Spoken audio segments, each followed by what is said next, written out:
Hello guys, welcome back to the channel. In this today's video, I'm going to show you how you can turn yourself into a game character using Pippit AI for free.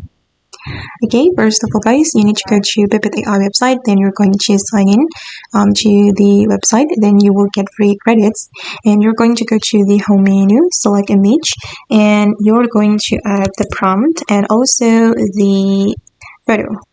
And I'm just going to pick a random photo from my gallery. From my device, this one. Okay, and I'm going to send the photo and also the prompt to the AI.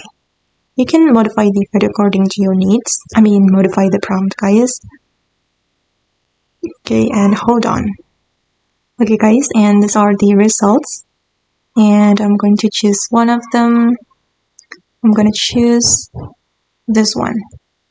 Okay, then we can click on download, select without watermark, and the photo will be saved to our device. Or if you're not satisfied with the result, you can regenerate the photo.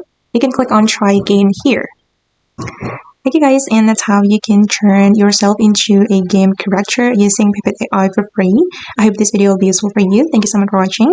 And if you want to try it yourself guys, you can click the Pippit AI join link on my YouTube description, and you can make any video or photo that you want. Thank you so much for watching, and bye!